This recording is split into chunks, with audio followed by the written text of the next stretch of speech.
कौन बनेगा नेता। नगर निगम के चुनाव पास आने वाले थे।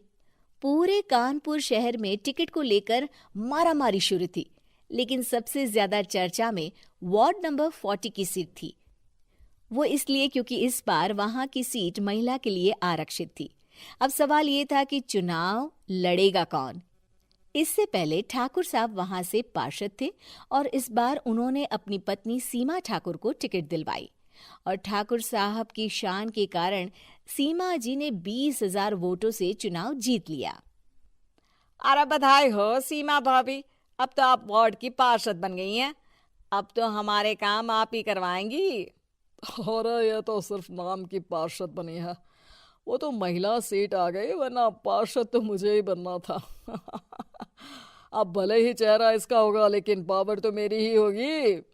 अरे वाह भाई साहब, क्या दिमाग लगाया है आपने भी। आइए आप लोग, खाना लगा दिया है सबके लिए। सीमा जी पार्षद बन चुकी थीं, फिर भी उनकी एक ना चलती। सारे काम ठाकुर साहब खुद ही संभाल लेते और जहां जरूरत पड़ती वहां सीमा जी का अंगूठा लगवा लेते। सीमा जी ज्यादा पढ़ी लिखी भी नहीं थी। एक दिन ठाकुर साहब और सीमा एक प्रोग्राम में जाते हैं। अरे ठाकुर साहब, आप आ गए। ओहो, पार्षद मैडम भी आ गई हैं। स्वागत है आप दोनों का। लगता है हमारे पार्षद फंड का सही इस्तेमाल हो रहा है। चलिए अब उद्घाटन करते हैं। ये लीजिए ठाकुर साहब कैची, आप ही सबसे पहले प्रवेश कीजिए। सब लोग आगे निकल जाते हैं और सीमा जी पार्षद होने के बावजूद भी पीछे खड़ी रह जाती हैं। वो देखती हैं कि वेलकम बोर्ड पर उनका नाम है, लेकिन महिला होने के कारण कोई उनका सम्मान नहीं कर रहा।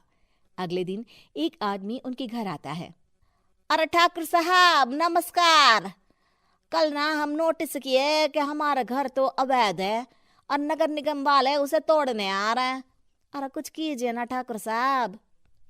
देखो भाई, मैं तो ज्यादा कुछ कर नहीं सकता, पर अगर तुम सबकी जेब गर्म कर दो तो कुछ हो सकता है। कुल मिलाकर 4 लाख लगेंगे। अरे 4 लाख ठाकुर साहब? अरे भाई, मैं अपने लिए नहीं मांग रहा हूँ। दरोगा है, इंजीनियर बाबू है, बड़े साहब है, सबको देना पड़ता है ना थोड़ा थोड़ा। बोलो है मंजूर?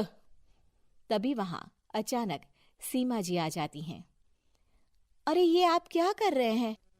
पहले इन्हीं लोगों से तो आपने वोट मांगे, अब इनसे ही पैसे ले रहे हो। अरे चुप रहो तुम। तुम्हारा काम है सिर्फ अंगूठा लगाना, तुम वही किया करो। मुझे दूसरे काम तुम मत सिखाओ, समझी? और तुम ना जाओ, अब पैसे लेकर आओ, वरना जेसीबी किसी भी वक्त आती होगी। सब कुछ ऐसे ही चलते रहता है। एक दिन सीमा जी और ठाकुर साहब को एक लोकल मीटिंग में बुलाया जाता है। वहां पर कई और अधिकारी लोग भी मौजूद रहते हैं। अब मैं चाहूंगा कि ठाकुर साहब हमारे बीच 2 शब्द कहें। मेरे प्यारे भाइयों और बहनों, आज मेरा सौभाग्य है कि मैं आप सबकी सेवा दिन रात कर पा रहा हूं। आपने मेरी पत्नी को भारी मतों से जिताया है, इसलिए मैं आप सभी का शुक्रगुजार हूं। मैं आप सबसे वादा करता हूं कि हमेशा की तरह हमारे वार्ड में किसी को कोई तकलीफ नहीं आने दूंगा। सभी लोग तालियां बजाने लगते हैं। अब मैं माननीय पार्षद मैडम को स्टेज पे बुलाना चाहूंगा। अपने नाम को बुलाया सुनकर सीमा जी एकदम चौंक जाती है। उन्हें बिल्कुल उम्मीद नहीं थी कि इतनी बड़ी जगह उन्हें मंच पर बुलाया जाएगा। जैसे तैसे वो मंच पर चढ़ती हैं।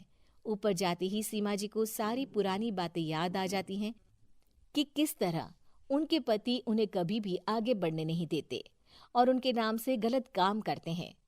वो बोलने लगती हैं। मैं आपके वार्ड की पार्षद सीमा हूं।